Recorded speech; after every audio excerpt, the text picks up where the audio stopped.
novidades tecnológicas, sobre dicas de reparo e sobre o conserto propriamente dito, né? Bom, o primeiro módulo, pessoal, esse módulo que nós estamos aqui agora, ele vai comentar a respeito de duas etapas do televisor. Uma delas é a fonte de alimentação, onde essa fonte de alimentação compreende a fonte de alimentação de standby, compreende a parte da fonte de alimentação principal, onde tem as tensões de mais B, 135 volts, 9, 5, né? E também a parte de áudio, parte do amplificador de áudio. Esses dois circuitos estão na placa GK. Então nós vamos comentar hoje, esse módulo 1, a respeito da placa GK. Então tá aí, pessoal. Fonte de alimentação e amplificador de áudio, como nós comentamos, esses dois circuitos estão presentes na placa da fonte, né, que vocês conhecem, a placa chamada GK. Então o primeiro tópico que a gente vai abordar é exatamente aí a fonte de alimentação. Então o que nós temos aí no circuito da fonte de alimentação? Nós temos aí dois circuitos integrados, né, que são o IC600, que é o MCZ3001, ele é o chamado oscilador da fonte, né, de alimentação, e esse oscilador ele trabalha numa frequência aproximada de 80 kHz, tá? Então, para que a gente tenha na linha de mais B a tensão de mais 135 volts, o oscilador tem que trabalhar numa frequência próxima a 80 kHz, ok? O IC602, que é o outro circuito integrado que nós temos na fonte de alimentação, é o RSU Power Switch, ou seja, esse integrado é o que vai fazer a identificação de rede e também vai ligar ou não o dobrador de tensão. Então, por que dobrador de tensão? Porque em rede de 110 volts AC, o dobrador ele vai ter que ligar, ele vai ter que estar acionado. E quando o televisor estiver conectado à rede de 220 volts AC, o dobrador ele tem que estar desligado, ok? Essa fonte de alimentação ela trabalha com uma faixa de tensão de 80 a 250 volts AC automático, tá? Então o televisor ele pode ser conectado a qualquer rede AC aí, desde que essa rede esteja entre 80 e 250 volts AC. Uma vez funcionando, a fonte irá fornecer, como nós já dissemos, as tensões de mais B 135 volts, a tensão de 9 volts, de 5, a tensão de standby 7 volts e meio e o sinal de zero detect. Esse sinal de zero detect, depois a gente vai ver para que serve esse sinal de zero detect, ok? Bom, pessoal, temos aí nesse slide, então, a visão geral da placa GK, que é a parte compreende os circuitos da fonte de alimentação e da parte de áudio, né, amplificador de áudio.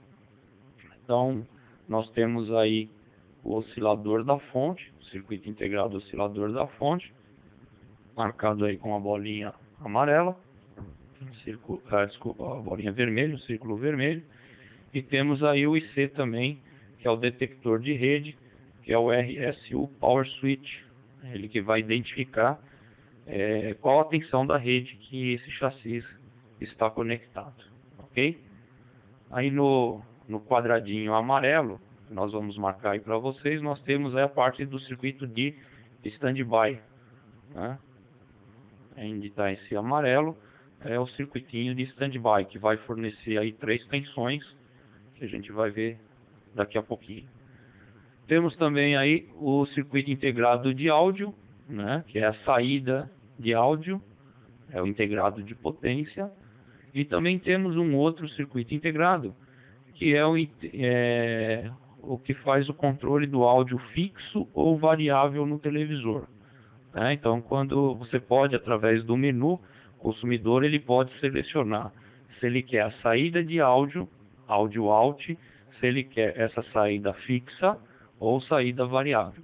Se a saída ele selecionar para fixa, ele vai controlar o volume, né, desse áudio através de um sistema de home theater, alguma coisa assim.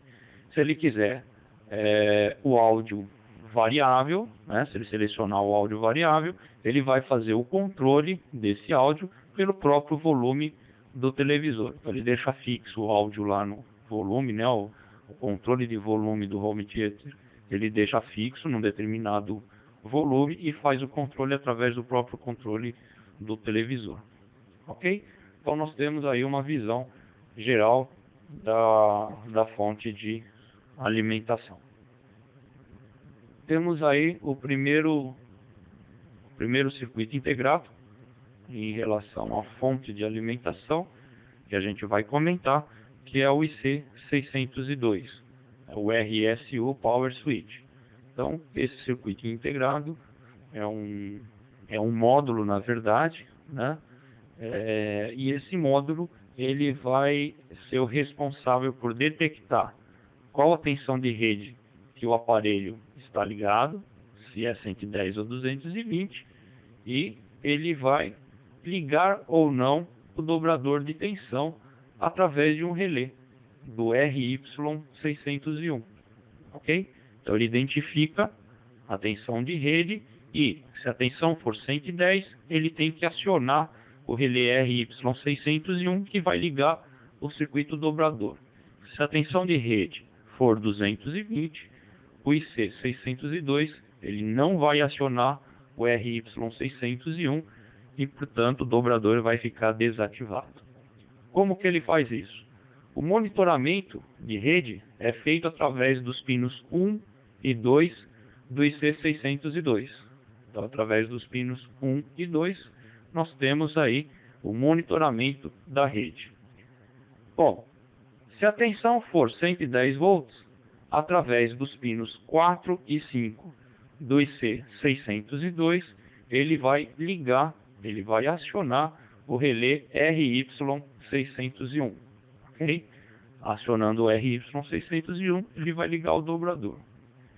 Quando a tensão de rede ultrapassa a tensão de 185 volts AC, o IC602 ele desliga o relé RY601 através dos pinos 4 e 5 e com isso o dobrador ele fica desligado. Bom, então a gente já percebe que toda vez que o aparelho estiver funcionando, independente de ser rede 110 ou 220, a frequência de trabalho do oscilador da fonte, que é o IC600, vai estar trabalhando numa frequência aproximada de 80 kHz, ok? Independente da tensão de rede. Bom, esse próximo slide aí, nós temos um resumo, né, pessoal? Então, o que diz esse resumo? Se a tensão de rede estiver de 80 a 185 volts AC, o relé RY601 ele vai estar ligado, ele vai estar acionado, e com isso, então, o dobrador também está ligado. Ok? Se a tensão de rede estiver de 186 volts a 250 volts AC, o relé RY601 ele vai estar desligado e, logicamente, o dobrador também está desligado. Ok? Então, um resumo do que a gente acabou de comentar.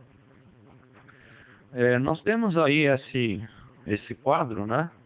Temos aí uma tabela que tem aí a pinagem do IC602, que é o RSU Power Switch, né? E essa pinagem traz aí as tensões que a gente vai encontrar em cada pino, tanto estando a TV em stand-by, como em funcionamento, em TV ligada.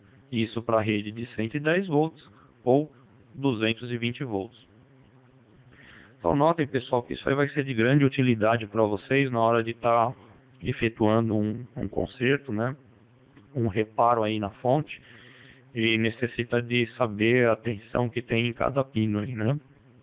A única coisa que a gente deve de tomar cuidado é que esse C602, como eu disse logo no começo, ele é um embora ele esteja marcado como IC, ele é um módulo, e esse módulo ele é dividido em duas partes, ou seja, tem um circuito trabalhando para a parte primária da fonte e um circuito trabalhando para a parte secundária da fonte, tá? Então a gente vai marcar em amarelo para vocês qual é a parte primária, tá? Aí, do pino 1 ao pino 6, trabalha para primário da fonte de alimentação. Ou seja, as tensões que vocês encontrarem, que vocês forem medir no pino 1, pino 2, pino 4, 5 e 6, deve ser referente ao terra de primário, que é o pino 3. Tá? Então essas tensões, no quadro aí que está marcado em amarelo, elas têm que ser medidas em relação ao pino 3, que é terra do primário. Quando a gente estiver medindo os pinos 7, 8, 9 e 10, que é o quadro aí que está destacado aí em azul, né? Essas tensões, elas devem ser medidas em relação ao pino 11, tá? Então, do pino 7 ao pino 10, essas tensões que estão aí na tabela devem ser medidas em relação ao pino 11, ao terra de secundário. Então, toma cuidado, pessoal, na hora que você estiver efetuando medidas, atentar sempre para o ponto de terra que vocês vão estar pegando. Existe terra de primário, terra de secundário. Então não vai ligar em carcaça de seletor, não vai ligar em malha aí do tubo, né, que faz o aterramento do tubo. Tem que tomar muito cuidado aonde vocês vão medir e que terra vocês devem de estar utilizando, ok? Então não vão esquecer que o IC602 ele é um módulo, e esse módulo é dividido em duas partes. Existe uma parte do circuito que trabalha no primário da fonte de alimentação e uma outra parte que trabalha no secundário da fonte de alimentação, ok? Então o Alexandre vai estar abrindo aí o esquema elétrico para a gente e a gente vai estar dando uma olhada aí nessa parte do IC602, ok? Então tá aí o IC602, pino 1 e pino 2, a gente já sabe que é a parte que são os dois pinos, vai fazer a identificação de rede. O pino 4 e pino 5 é onde está ligado o relé RY601, né, que vai fazer o acionamento do dobrador. Então vamos dar uma olhada aí, ok? Então RY601, pinos 4 e pinos 5 lá do IC602, ele vai acionar esse relé. E o que acontece? A gente percebe aí que a gente tem uma fase, né, vamos seguir essa fase da linha AC, ok? Ele vai em cima do diodo D613, do anodo do diodo D613 e catodo do D612. Existem os eletrolíticos aí, os capacitores de filtro ou capacitor de dobrador, C621, C629. Então, quando a tensão de rede, quando a fonte estiver ligada em 110, esse relé vai estar acionado, a gente vai estar colocando mais uma fase da rede AC nesse ponto, e com isso a gente tem a retificação dessa senoide, e isso vai fazer o quê? Que no ponto do resistor R615, a tensão sempre esteja próxima de 300 volts DC, ok? Então, independente da fonte do televisor estar ligado na rede 110 ou 220, nesse ponto aqui a gente sempre vai ter uma tensão próxima a 300 volts DC, ok? Bom, antes de darmos continuidade aí na parte de Power On, que é a sequência da nossa apostila, vamos falar um pouquinho sobre o circuito de standby. Então vamos ver aqui. Ainda na fonte de alimentação nós temos o conector CN600, como vocês estão visualizando aí. Então esse conector CN600 é nada mais nada menos do que a entrada da rede AC, seja ela 110 ou 220, nós já verificamos que tem um circuito que vai fazer essa identificação ligando ou não o dobrador. É como se a gente tivesse o cabo de força, né, ligado aí nesse conector. Bom, a rede AC ela vai passar pelo fusível F601, né, e a tensão de rede entra pelo transformador T601. Esse transformador é um filtro, né, ele está aí para evitar que o ruído provocado pelo oscilador, né, pelo circuito da fonte de alimentação do televisor, possa interferir na rede elétrica, ou também algum ruído que a rede elétrica tenha possa interferir no funcionamento do televisor, o que é um pouco menos provável, né? Mais provável que ruídos da televisão interfiram aí na rede AC. Então essa rede ela vai ser enviada a uma ponte retificadora, que é a ponte de retificação da fonte de standby. Então, da onde sai? Através do resistor R674, é uma fase, né? A gente está pegando uma fase, então vamos seguir aí essa linha. Por isso que é muito importante que vocês tenham em mãos o circuito elétrico, tá? Então tá aí, ó, fonte de diodos, né, que é o D602, uma ponte retificadora, e a outra fase da rede AC, né, vamos seguir aí essa linha, ok, tá aí, certo? A outra fase da rede AC, ok?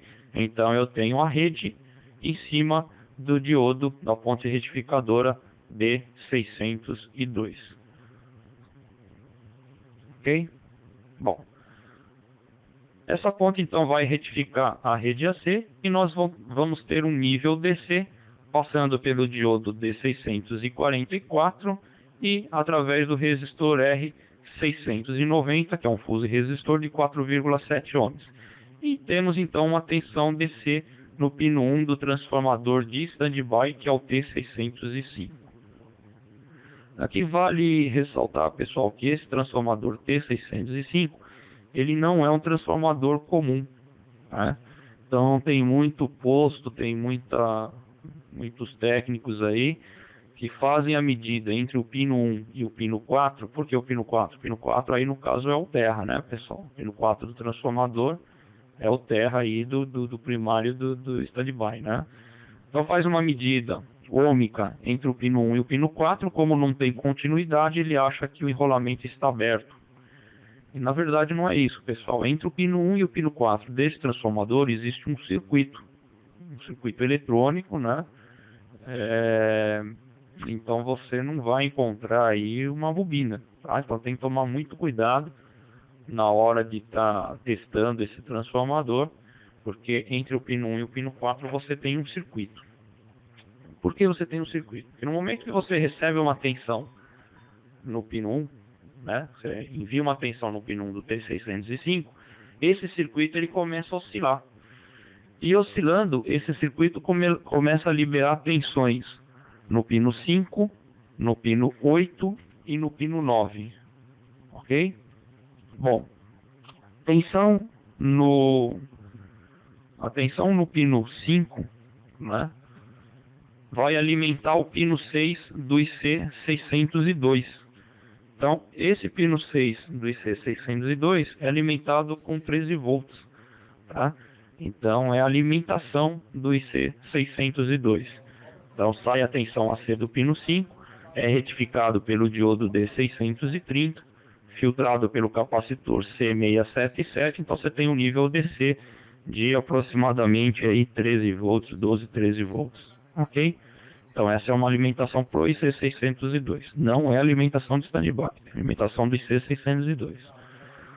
A alimentação de standby propriamente dita, ela sai pelo pino 8, então nós temos aí uma tensão aproximadamente aí de 9 volts, né? 8,5, 9 volts. A C vai passar pelo diodo D643, né? E a gente tem aí a tensão de standby de 7 volts e meio. Vamos seguir aí essa linha de standby 7 volts e meio. ok? Então tá aí, standby 7 volts e meio, ok? O filtro dessa linha de standby é o capacitor C651, não, capacitor de filtro. Passa pelo indutorzinho aí L600, então a gente tem a tensão de 7 volts e meio, ok? Essa tensão de 7 volts e meio, ela vai ter que alimentar o microprocessador. Não que o microprocessador do televisor seja alimentado com 7 volts e meio, mas é a tensão que vai fazer o micro funcionar, é essa tensão de standby. E a terceira e última tensão que o transformador de standby fornece é no pino 9, é uma tensão aproximada de 15 volts. Então nós vamos ter aí, em relação ao pino 7 do transformador, 15 volts AC. Essa tensão, vamos seguindo aí, ela vai passar por um diodinho. Tá aí o diodo D647, então vai retificar a tensão AC. E nós vamos, através do filtro C611, nós vamos ter no coletor de Q605 uma tensão aproximada de 15 volts. Depois a gente vai ver o porquê que a gente tem esses 15 volts aqui, para que serve esses 15 volts aqui, ok? Bom, tendo então a alimentação de standby 7 volts e meio, nós vamos ver então como que o microprocessador ele é alimentado, o que ele precisa para começar a funcionar, né? A gente vai estar moldando aí a parte do esquema elétrico, a gente vai estar indo aí para o microprocessador. Ok, então nós temos aqui uma parte do microprocessador ligado. Vamos ver então aí o nosso conectorzinho de standby. Então nós temos aqui o conector CN504, tá?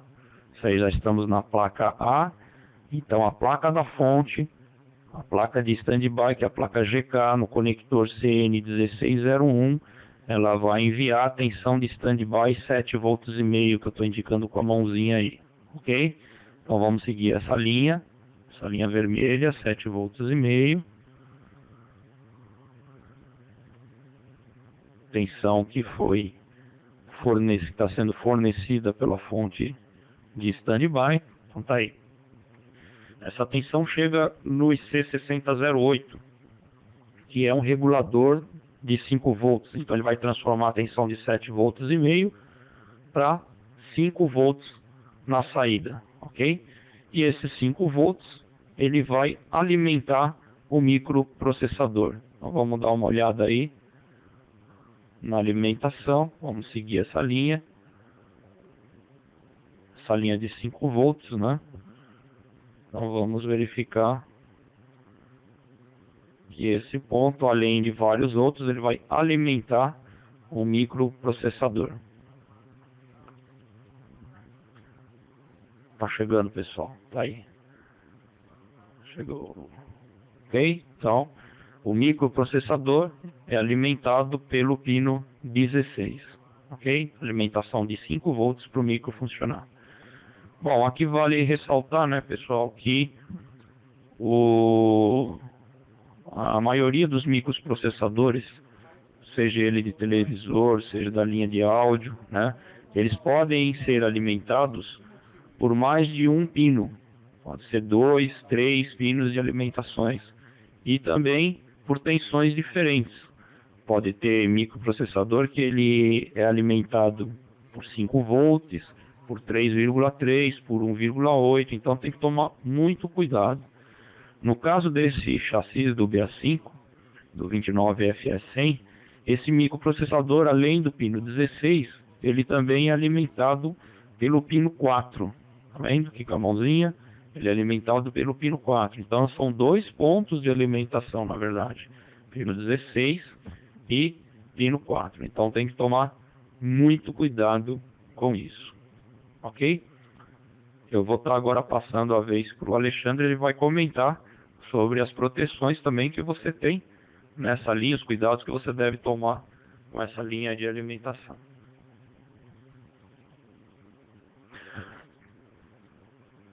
Bom, pessoal, então como o Manuel falou, existe circuito de proteção em cima das alimentações do microprocessador, né? Então, ao ligar o aparelho, você verificar que existe a tensão lá de standby 7,5 volts, consequentemente, o pino 4 e o pino 16, ele vai ter que ter aí aproximadamente 5 volts. Se não tiver, o que vocês têm que verificar? Tem que verificar aquele regulador de 5 volts. Então, deixa eu puxar o esquema até lá. Aguarde um momento. Então, verifica se a tensão de 7,5 chega aqui na entrada do regulador, no IC 6008. Se chegar a 7,5 volts, verifica se tem aqui 5 volts. No caso, até levante aqui esse pino, verificando a saída. Tendo 5 volts aqui, existem alguns circuitos de proteções nessa linha. Então, se a gente for seguir aqui a linha de 5 volts, lá para o microprocessador,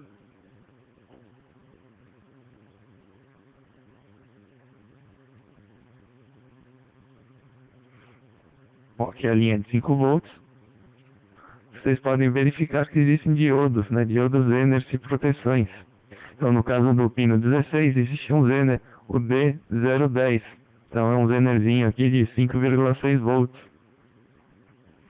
que pode estar com fuga. Que mais? Na outra linha também de alimentação, a gente tem um outro diodo Zener, o D112, é um diodo Zener de 6,2 volts. Também pode estar apresentando problema, matando aí a tensão de 5 volts. Além dos Zeners de proteções, vocês podem ver, né, o D112 e aqui o D010, a gente tem outros elementos aqui na linha de alimentação, né? A gente tem um indutor e vindo aqui a gente tem um capacitor, o C017, que também pode apresentar defeito, ocasionando aí ou queda de tensão em cima, queda na alimentação, no pino 16 e no pino 4, ou até mesmo não ter tensão nenhuma nesses pinos de alimentação do microprocessador. Bom, tendo o microprocessador alimentado, o que ele precisa? Ele precisa de um pulso de reset para ele iniciar. Então, o pulso de reset é feito logo após a alimentação do microprocessador. Então, vamos seguir aqui. Esse aqui é o nosso ICzinho de reset, o IC002. Esse IC de reset, ele é alimentado, se a gente for seguir essa linha, ele é alimentado com a mesma linha de 5 volts, através daquele regulador que eu já mostrei, o IC008. Então, esse IC de reset é alimentado aqui no pino 5, tensão de VCC, então ele libera aqui o pulso de reset no pino 4. Então, se a gente for seguir essa linha aqui de reset, então o reset ele vai ser feito no pino 12 do microprocessador. É o pino de I reset, I, né, entrada. Então, esse pino de reset que é feito em nível alto. Então, pessoal, o reset aqui não tem nenhum sinal de barrado, né? Quando é barrado, o reset é feito em nível baixo. Nesse caso, então, ele é feito em nível alto. Uma tensão aí com um pulso aí de aproximadamente 4 volts e meio, aproximadamente. Então, logo após o microprocessador ser alimentado, ele tem que ter aí um pulso de reset. Então, se vocês tiverem alguma dúvida, se o circuito de reset está funcionando ou não, o que vocês podem fazer? Vocês podem manter esse pino 12 aterrado, né? Então, pino 12 ligado aqui no pino 14, que é o pino de terra. Espere a alimentação de 5 volts no pino 4 e no pino 16. Assim que aparecer essas duas alimentações, você solta aqui o pino o curto, né, o jumper que você fez do pino 12 para o pino 14, aplicando aqui um pulso aí de aproximadamente 4 volts e meio aqui no pulso de reset. Então aí manualmente você consegue liberar esse reset. Por que a gente fala assim manualmente? Se você não tiver um osciloscópio para estar medindo assim em 2 canais, tanto a alimentação e o pulso de reset, o pulso de reset é tão rápido que você não consegue enxergar ele. Então, se tiverem alguma dúvida, deixe aí o pino 12 aterrado. Assim que o micro for alimentado, você solta ele.